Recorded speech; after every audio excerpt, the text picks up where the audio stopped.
Seorang miliarder paling berkuasa di kota itu sedang makan siang bersama putranya yang duduk di kursi roda di sebuah restoran mewah, ketika seorang gadis miskin menghampiri mereka dengan langkah mantap dan ketenangan yang luar biasa lalu berkata, "Beri aku makan, dan aku akan menyembuhkan putramu." Sang ayah tertawa dan meremehkannya, sampai hal yang mustahil terjadi tepat di depan matanya. Di ruang utama salah satu restoran termahal di kota, di mana peralatan makan terbuat dari perak dan para pelayan bergerak seperti bayangan yang terlatih untuk tidak terlihat, duduklah Arman Sudirman, sebuah nama yang membuat para pengusaha gemetar dan para hakim mundur. Dengan setelan gelap sempurna dan ekspresi wajah sekeras batu, ia tidak tersenyum, memang tidak perlu, karena udara di sekitarnya sudah cukup berat untuk mengusir siapapun yang mencoba mendekatinya.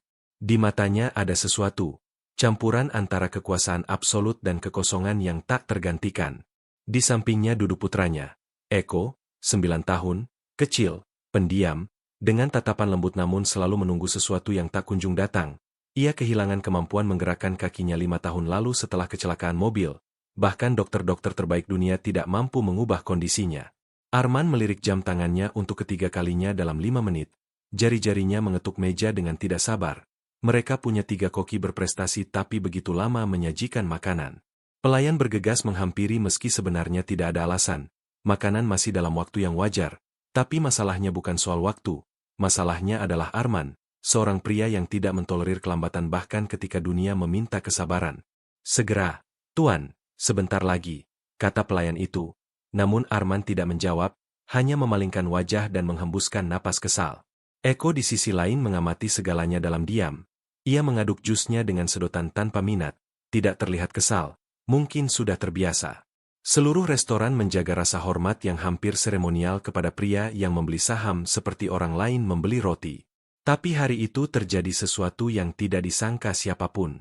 Menuruni tangga marmer dari pintu utama, seorang gadis kecil berjalan masuk, berpakaian sederhana, rambut dikepang dua, mata gelap besar seperti malam tanpa bulan.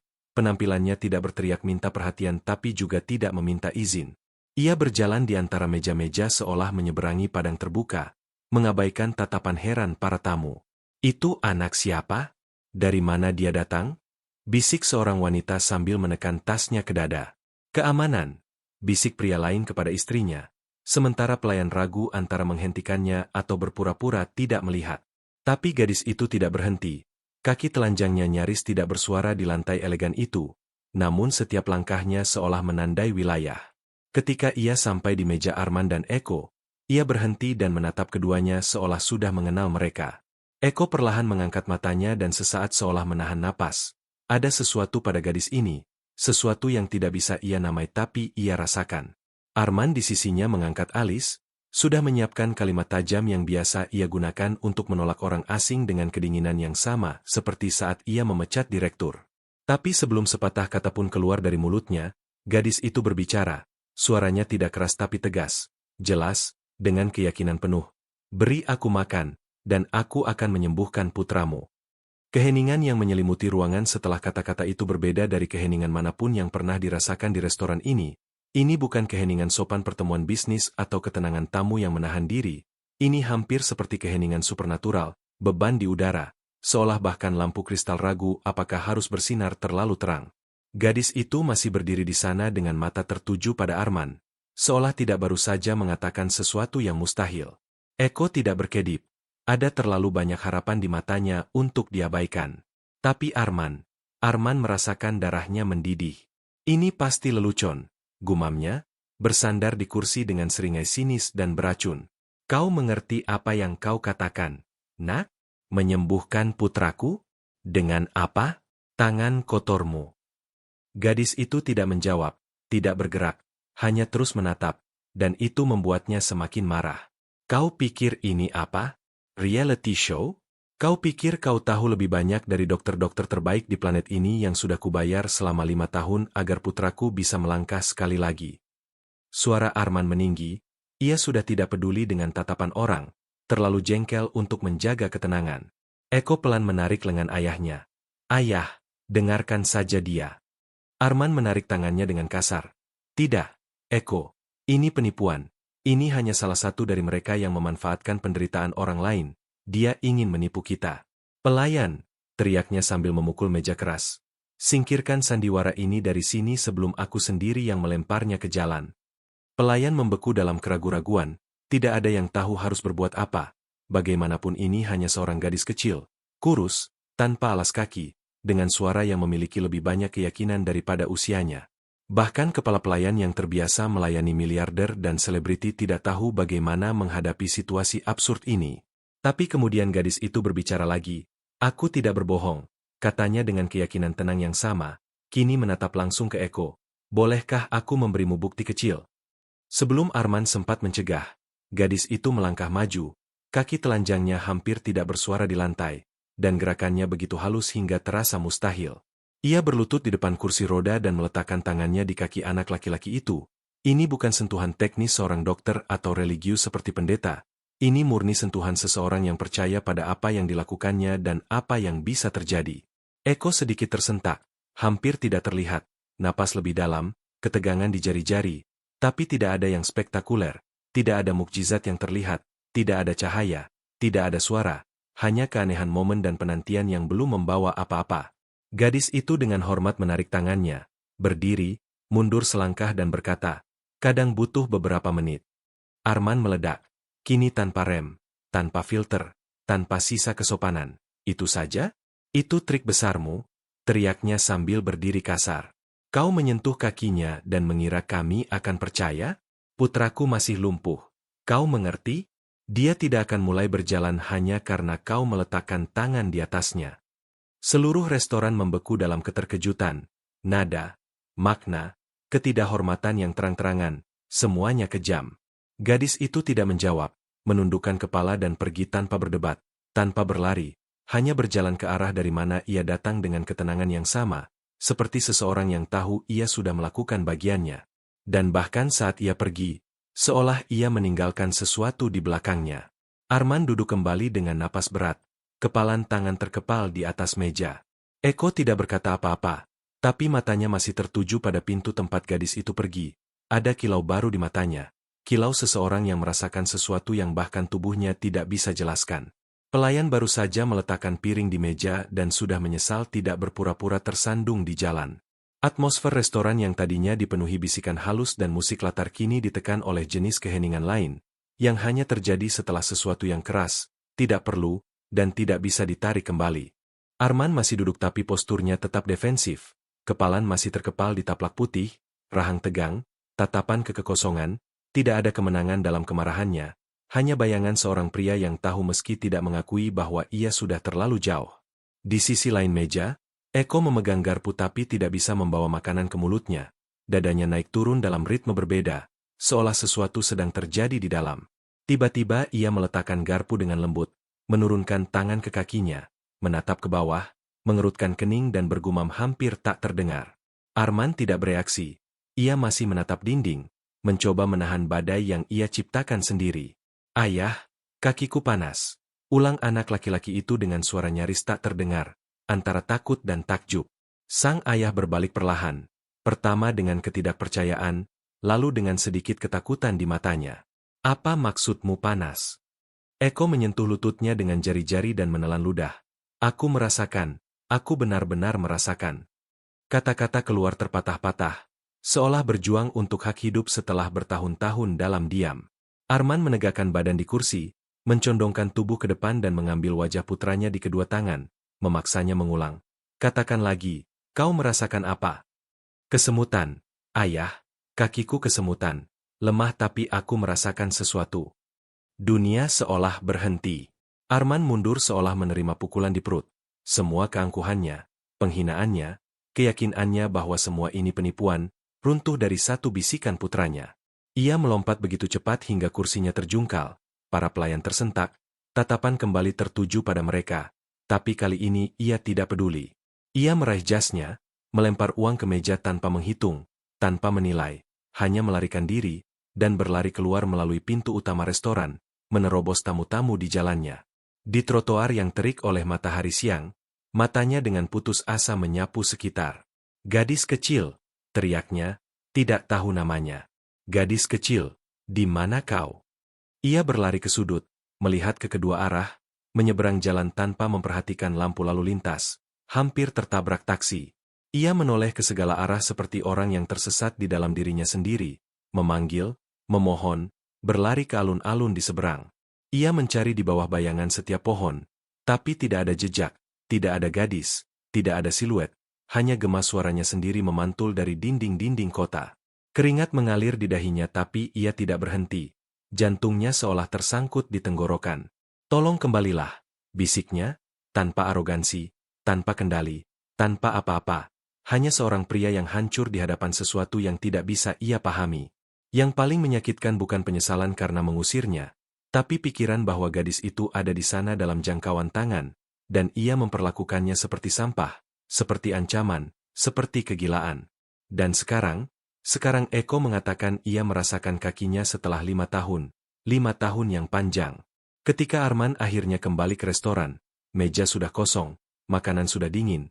Eko hanya menatap ke jendela, di matanya ada air mata, tapi bukan air mata kesedihan. "Dia pergi, ya?" tanyanya tanpa mengalihkan pandangan dari jalan. Arman duduk perlahan, kalah, mengusap wajahnya seolah ingin menghapus orang yang ia dulu sebelum momen ini. "Dia nyata, Nak, dan aku tidak bisa melihatnya." Tidak ada lagi yang dikatakan karena memang tidak ada lagi yang perlu dikatakan.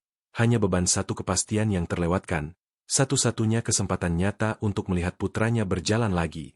Di hari-hari berikutnya, Arman Sudirman berhenti menjadi miliarder yang tak tersentuh dan penuh perhitungan. Ia berubah menjadi seorang pria di ambang kehancuran. Ia menyisir seluruh kota seperti orang gila, terobsesi, dihancurkan oleh rasa bersalah.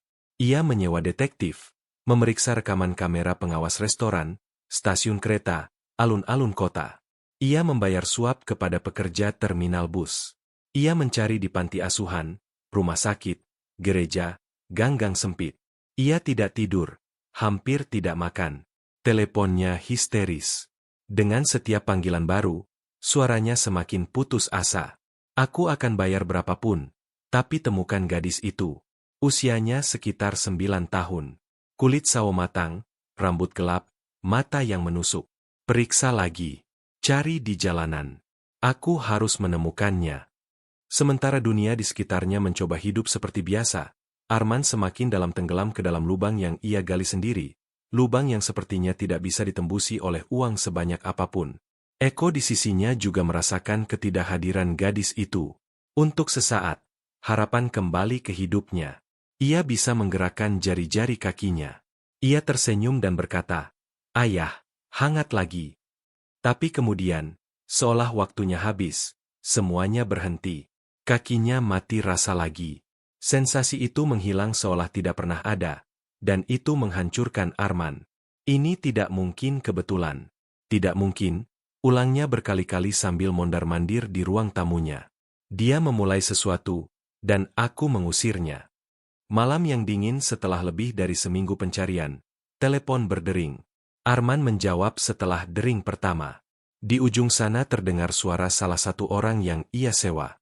"Tuan Sudirman, kami menemukan gadis dengan ciri-ciri yang Anda sebutkan. Dia berada di sebuah panti di bagian utara kota bersama ibunya." Sebelum panggilan berakhir, kunci mobil sudah di tangan Arman.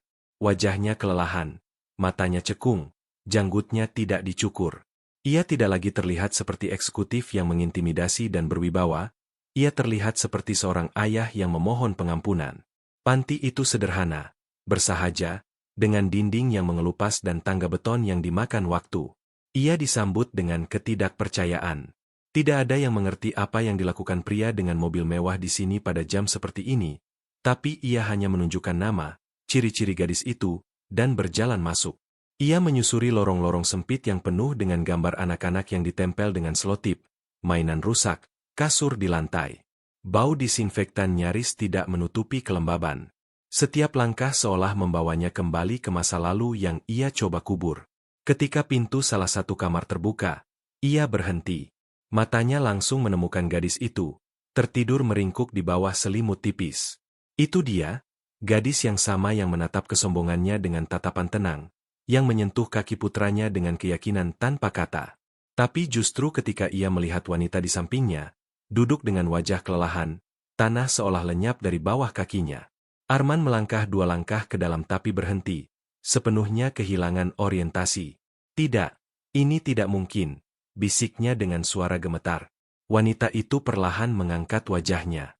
Meski bertahun-tahun berlalu, meski jejak kehidupan, kekurusan, dan kelelahan di matanya, ia mengenalinya. Anggraini, katanya seperti orang yang melihat hantu. Wanita itu tidak menunjukkan keterkejutan. Wajahnya mengeras, seolah sudah mengharapkan kembalinya utang lama. Kau lama mengenaliku, tapi ya, ini aku, Arman. Ia melangkah lagi, seolah masih tidak yakin. Apa yang kau lakukan di sini? Dia putrimu. Anggraini mengangguk dengan gerakan nyaris tak terlihat. Ya, benar. Dan kau mengusirnya dari restoran seolah dia hanya gangguan.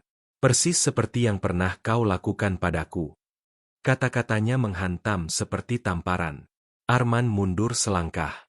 Pikirannya melayang ke masa lalu bertahun-tahun yang lalu. Anggraini bekerja dengannya. Ia salah satu karyawan paling menjanjikan, kompeten, bertanggung jawab. Semua orang memujinya. Tapi ketika ia hamil, ia mulai terlambat, kadang tidak masuk. Produktivitasnya menurun, dan ia, tanpa berpikir, tanpa berbicara, tanpa simpati, memecatnya. Aku tidak tahu kau mengalami semua itu. Tidak tahu dia putrimu, gumamnya. Tentu saja kau tidak tahu, jawabnya kering. Karena kau tidak pernah mau tahu. Keheningan menyelimuti selama beberapa detik. Arman menatap gadis yang tertidur dan merasakan hatinya memberat. Gadis yang sama yang ia hina adalah putri dari wanita yang pernah ia tolak. Lalu ia berbicara lebih pelan, dengan suara hampir gemetar. Dia menyentuh putraku, dan dia merasakan kakinya untuk pertama kali dalam 5 tahun. Lalu dia pergi, tapi dia memulai sesuatu, Anggraini, dan aku harus mengerti. Anggraini menyilangkan tangan dan menghela napas dalam. Tidak ada ruang untuk pengampunan saat itu, tapi pintu juga tidak sepenuhnya tertutup. Pertanyaannya bukan apakah kau ingin mengerti. Pertanyaannya adalah, apakah kau siap sekarang mendengar apa yang tidak ingin kau dengar dulu? Ya, tolong, kata Arman dengan putus asa. Anggraini terdiam beberapa detik, seolah kata-kata tersangkut di tenggorokannya. Tapi menatap putrinya yang tertidur, dadanya seolah akhirnya bebas dari semua yang ditahan selama bertahun-tahun. Kau ingin tahu apa yang terjadi setelah kau memecatku? Mulainya dengan suara tegas tapi gemetar. Aku akan ceritakan. Setelah kau mengusirku, hamil, bahkan tanpa mendengarkan, hidupku berubah menjadi medan perang. Aku tidak bisa menemukan pekerjaan dimanapun. Tidak ada yang mau mempekerjakan wanita yang siap melahirkan kapan saja. Arman menundukkan pandangan, tenggelam dalam campuran malu dan ketidakberdayaan. Seluruh kehamilanku aku habiskan di panti di mana tikus berlarian di kasur lantai setiap malam. Aku melahirkan sendirian di rumah sakit pemerintah yang penuh sesak tanpa seorang pun di sisiku. Ketika aku keluar, tidak ada tempat untuk pergi. Aku di jalanan. Aku dan dia. Aku mencoba menyusui bayi perempuan yang baru lahir dalam kedinginan dan kelaparan. Dia tumbuh di trotoar, di panti-panti, di antrian sup. Aku melihat putriku batuk kedinginan karena tidak ada selimut, pingsan kelaparan. Ia mengusap wajahnya seolah mencoba menghapus adegan film yang tidak pernah ingin ia lihat. Semua ini dimulai ketika kau memutuskan aku tidak berguna lagi karena produktivitasku turun. Tentu saja turun. Aku mengandung kehidupan. Tapi bagimu, aku hanya menjadi angka di zona merah. Arman bernapas berat, ingin menjawab, membela diri, memohon, tapi tidak ada kata-kata yang bisa menandingi apa yang ia dengar. Dia tumbuh seperti itu. Tanpa kamar, tanpa mainan, tanpa pesta ulang tahun. Tapi sejak kecil, Intan punya sesuatu yang istimewa, tatapan, kehadiran. Aku tidak tahu cara menjelaskannya, tapi dia tahu kapan seseorang membutuhkan sesuatu, mendekati orang yang tepat di waktu yang tepat, tidak pernah untuk perhatian. Seolah dia melihat apa yang tidak bisa dilihat orang lain. Ia menatap putrinya dengan kelembutan dan melanjutkan. Suatu hari dia melihat seorang pria duduk di trotoar menangis. Dia bilang padaku, dia butuh bantuan, Bu. Dia sakit di dalam. Dan ketika dia menghampiri dan menyentuhnya, pria itu runtuh, mulai menangis seperti anak kecil, menceritakan bahwa dia hendak bunuh diri tapi tidak jadi karena seorang gadis kecil duduk di sampingnya dan berkata, kau masih baik. Ini terjadi berkali-kali. Orang-orang sedih, sakit, hancur. Dia hanya merasakan, tidak ada kata lain. Arman menatap gadis itu seolah di hadapannya ada sesuatu yang suci.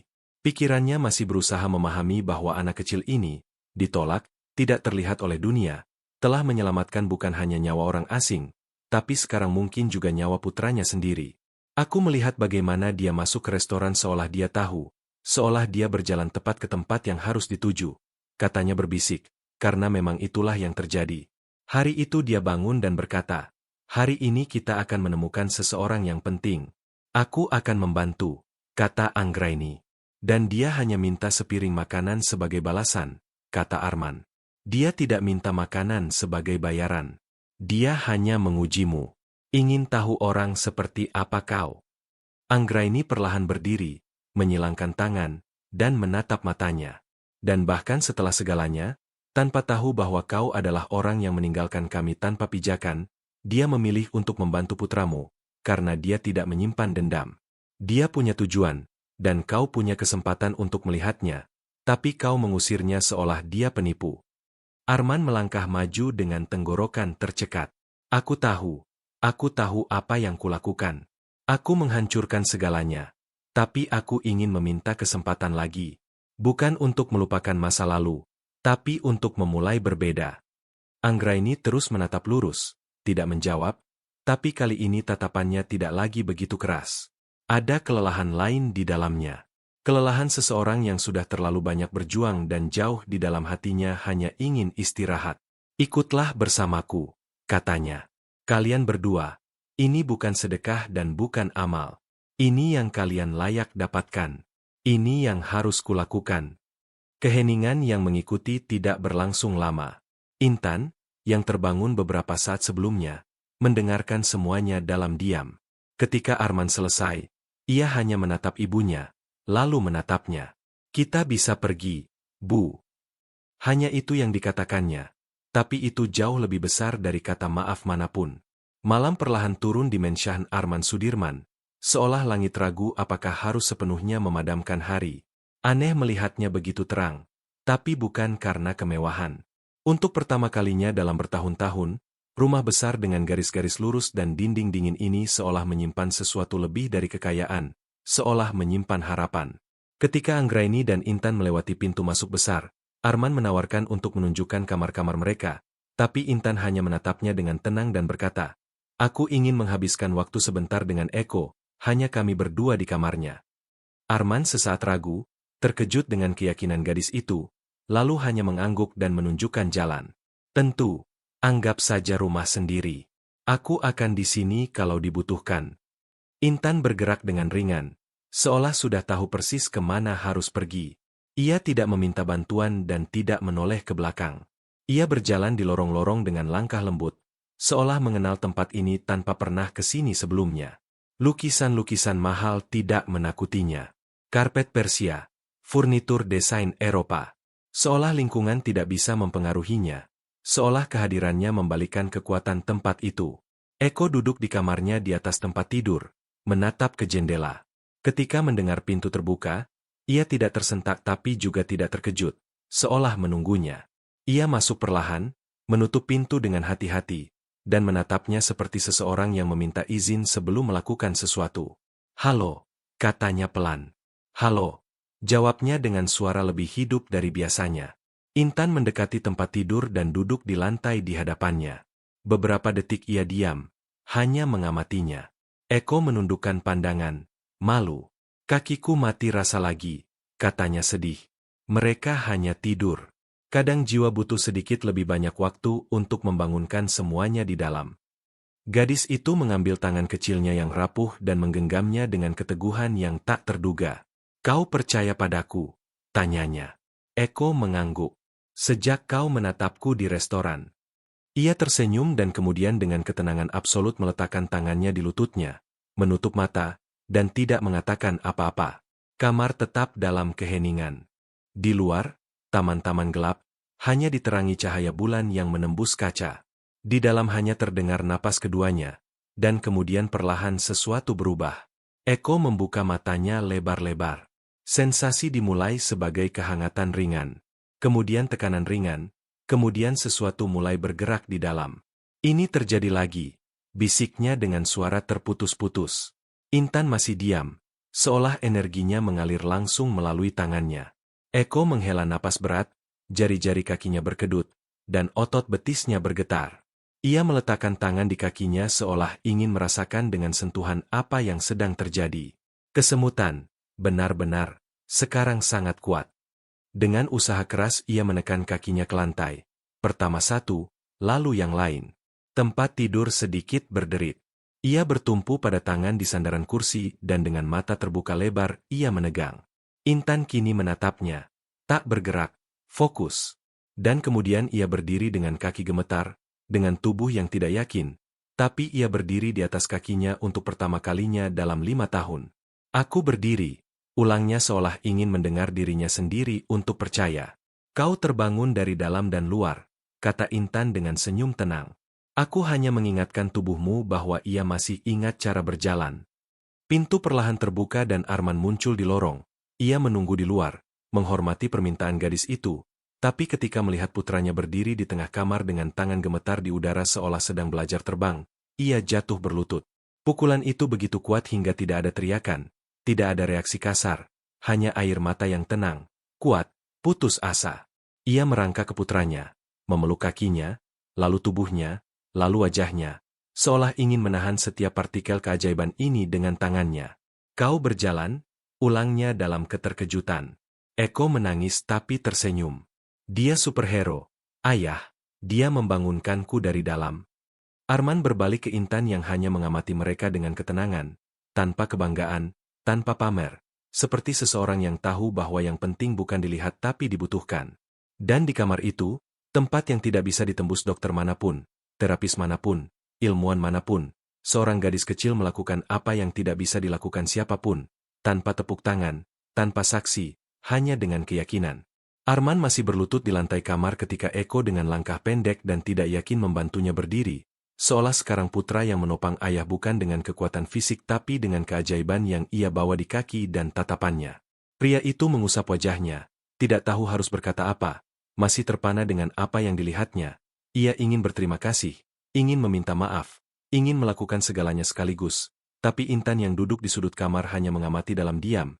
Di wajahnya tidak ada kegembiraan, tidak ada kesombongan, tidak ada kenaifan kekanak-kanakan, tidak ada rasa kemenangan, hanya ketenangan yang dalam seolah baginya semua ini hanyalah permulaan. Beberapa jam kemudian, di ruang tamu utama rumah, Arman dengan tangan gemetar menuangkan air. Anggraini duduk di sofa di samping putrinya, masih tidak percaya dengan apa yang terjadi. Eko berbaring di antara bantal-bantal, kini tersenyum dengan keyakinan tenang seseorang yang telah menemukan kembali apa yang ia pikir hilang selamanya. Arman mondar-mandir dari sudut ke sudut. Ia perlu berbicara, melakukan sesuatu, memecah keheningan ini dengan gerakan yang layak untuk apa yang telah terjadi. Aku tidak tahu bagaimana berterima kasih kepada kalian, mulainya. Kalian mengubah segalanya. Sungguh, aku menghabiskan hidupku mencoba mengendalikan dunia dengan uang, dengan pengaruh, dan tidak ada yang berhasil. Tapi kalian berdua melakukan yang mustahil. Anggraini mendengarkan tapi tidak mengalihkan pandangan dari Intan, seolah tahu bahwa jawaban yang benar-benar penting akan datang dari putrinya. Aku tidak ingin hanya berterima kasih. Aku ingin bertindak. Aku akan memberikan kalian semua yang kalian butuhkan, rumah yang nyaman dan layak, keamanan, uang, pekerjaan yang kau layak dapatkan, Anggraini. Dan untuk Intan, sekolah terbaik, kesempatan terbaik. Semua yang bisa kulakukan, akan kulakukan. Kalian layak mendapatkan seluruh dunia. Keheningan hanya berlangsung beberapa detik sampai suara manis tapi mengejutkan tegas Intan terdengar seperti sinar matahari menembus jendela. Kami akan menerima bantuan. Arman menghela napas lega, tapi sebelum sempat tersenyum, ia melanjutkan, tapi itu tidak cukup. Kata-kata itu menembus ruangan dengan kekuatan yang tidak sesuai dengan tubuh yang mengucapkannya. Arman mengerutkan kening, bingung. Bagaimana? Tidak cukup. Intan menatapnya langsung, bukan dengan kemarahan dan bukan dengan keangkuhan, tapi dengan kejelasan yang datang dari dalam, seperti seseorang yang melihat lebih dalam dari sekadar permukaan. Kau harus benar-benar berubah. bukan hanya untuk membantu kami, tapi untuk menjadi orang yang tidak lagi menyakiti siapapun. Arman membeku seolah berdiri di hadapan pengadilan tak terlihat. Eko perlahan duduk, mengamati dengan saksama. Anggraini juga terdiam. Kau punya banyak hal, Pak Arman. Kau punya kekuasaan, punya suara, punya pengaruh. Tapi selama semua itu hanya digunakan untuk mempertahankan keadaan yang ada, itu tidak berguna. Kau harus mengajarkan putramu apa itu kebaikan, menunjukkan padanya bahwa orang membuat kesalahan tapi bisa memperbaiki segalanya, bahwa uang bisa membantu tapi hanya jika digunakan untuk mengangkat mereka yang jatuh, dan bahwa penyesalan tidak bisa hanya menjadi perasaan, harus berubah menjadi tindakan. Kata-kata itu terdengar sederhana tapi memotong dalam. Arman merasa seolah sesuatu di dalam dirinya terekspos, tapi alih-alih membela diri, ia hanya menundukkan pandangan, karena itu benar, karena ia tahu itu, karena mungkin jauh di dalam hatinya inilah yang selalu ia butuhkan untuk didengar. Kau benar, katanya dengan suara patah. Untuk pertama kalinya dalam hidupku seseorang mengatakan ini padaku sambil menatap mataku, dan aku mengerti. Intan berdiri, menghampirinya dan mengambil tangannya. Putramu mulai berjalan. Sekarang giliranmu. Dan kemudian melepaskannya dengan gerakan ringan yang namun terasa seperti sumpah. Masa depan masih harus terbentuk, tapi saat itu Arman mengerti bahwa tidak cukup hanya memperbaiki masa kini, sudah waktunya memulihkan masa lalu dengan tindakan dan mungkin menjadi seseorang yang tidak perlu ia malu. Kata-kata Intan bergema di dalam Arman seperti perintah yang sunyi tapi tak terelakkan. Ini bukan tentang kebaikan, ini tentang penebusan, dan ia tahu itu untuk pertama kalinya dengan kejelasan absolut. Waktu kata-kata telah berlalu, apa yang harus mengikuti harus terlihat, nyata, menyentuh kehidupan lain seperti Anggraini, seperti Eko sendiri, seperti gadis kecil yang tidak meminta apapun sebagai balasan tapi melihat dalam dirinya seseorang yang masih mampu berubah. Di hari-hari berikutnya, langkah-langkah pertama hampir malu-malu tapi yakin. Arman memulai dari perusahaannya sendiri di mana selama bertahun-tahun ketegasan dan jarak memerintah. Ia memanggil para direktur, mengumpulkan departemen, meminta laporan tentang mantan karyawan yang dipecat dengan alasan meragukan. Ia membentuk komite internal untuk meninjau semua pemecatan dalam 5 tahun terakhir. Aku ingin menemukan setiap orang yang menderita ketidakadilan di sini, dan aku ingin menatap mata mereka, katanya berdiri di depan ruangan yang penuh eksekutif puncak yang terpana. Berita menyebar, seperti gelombang kejut yang bergulir melalui koridor. Karyawan yang dulu menundukkan kepala saat ia muncul kini menatapnya dengan rasa ingin tahu dan dengan rasa hormat yang tak terucap. Tapi Arman tidak berhenti di situ. Ia mengumpulkan keuntungan dari dekade terakhir, meninjau investasi. Ia memotong kemewahan pribadi, menyumbangkan jutaan kepada organisasi yang membantu ibu tunggal, wanita dalam posisi rentan, anak-anak di panti asuhan. Ia tidak mengumumkannya di media sosial, tidak menyewa agen PR, hanya melakukannya dengan tenang, dengan tujuan. Eko menemaninya dalam banyak urusan ini. Mereka mulai bersama-sama mengunjungi panti asuhan, klinik, sekolah negeri. Anak laki-laki itu, yang kini sudah berjalan meski masih sedikit tidak yakin, mulai mengajukan banyak pertanyaan. Ia ingin tahu mengapa orang-orang ini di sini, mengapa di beberapa tempat tidak ada tempat tidur, mengapa beberapa anak tidak punya orang tua. Arman menjawab sebisanya, dan ketika tidak tahu harus berkata apa, ia hanya mendengarkan. Ini pertama kalinya dalam bertahun-tahun ia belajar lebih banyak daripada mengajar. Ayah, kita akan terus melakukan ini, tanya Eko setelah kunjungan ke LSM yang merawat anak-anak penyandang disabilitas. Arman menatapnya dengan mata penuh air mata. Sampai akhir hidup kita, nak. Sekarang kita hidup untuk ini. Dan mereka benar-benar hidup. Bersama mereka menciptakan program rehabilitasi anak dengan fisioterapi gratis, memperluas rumah singgah. Arman mulai menawarkan beasiswa di perusahaannya sendiri. Ia memasukkan klausul dalam kontrak yang mewajibkan menyediakan tempat kerja untuk ibu-ibu yang memulai hidup baru.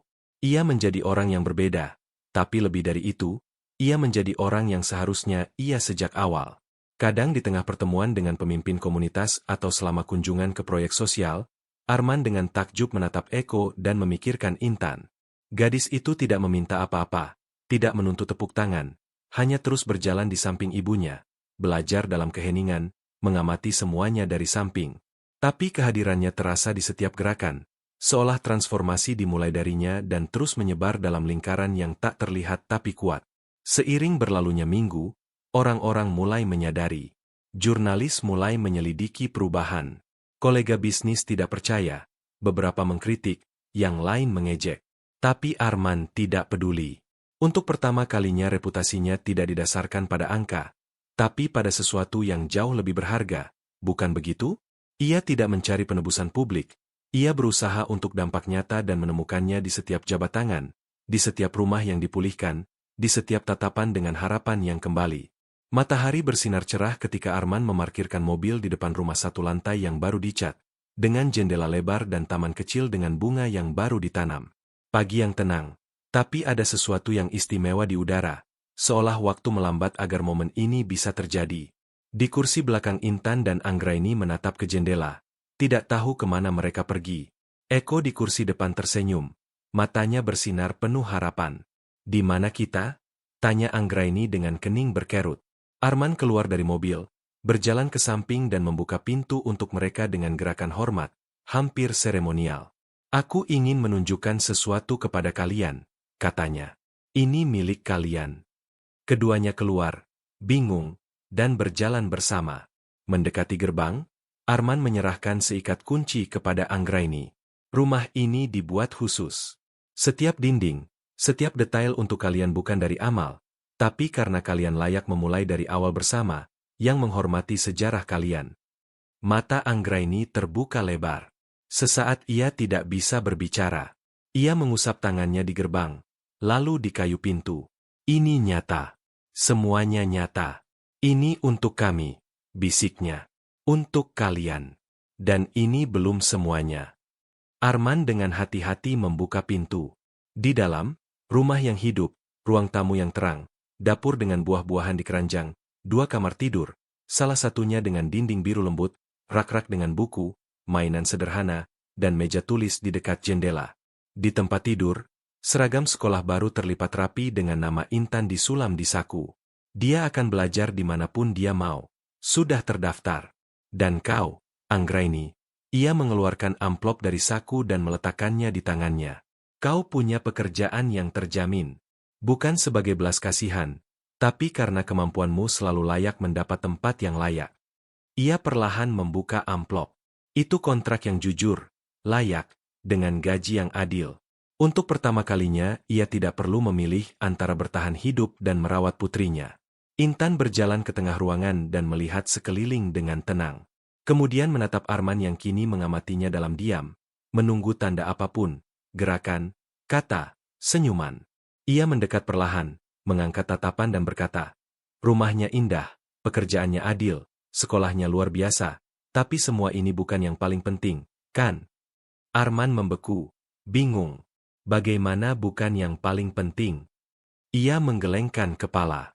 "Yang paling penting adalah kau berubah bukan hanya dalam hidup kami, tapi dalam hidup semua orang yang masih bisa kau jangkau." Kalimat itu menimpanya seperti berkat, tanpa tuduhan, tanpa celaan, hanya konfirmasi tenang dari seseorang yang melihat benih tumbuh dan kini menyaksikan buahnya. Eko mendekat, mengambil tangan gadis itu dan dengan mata berbinar berkata, "Kau seperti percikan, kau tahu, kau menyalakan orang dari dalam." Intan tersenyum. "Kita hanya perlu mengingatkan orang siapa mereka sebelum mereka lupa." Arman menarik napas dalam, menatap langit, lalu gadis ini yang telah mendorongnya, menyembuhkannya, membebaskannya. Ia memeluk Anggraini dengan hormat, memeluk Intan dengan rasa syukur. Dan di sana, dengan keempatnya berkumpul dalam keheningan di rumah baru yang dibangun di atas reruntuhan kesalahan lama, sesuatu selesai, sesuatu yang tidak bisa dibeli oleh kekayaan apapun.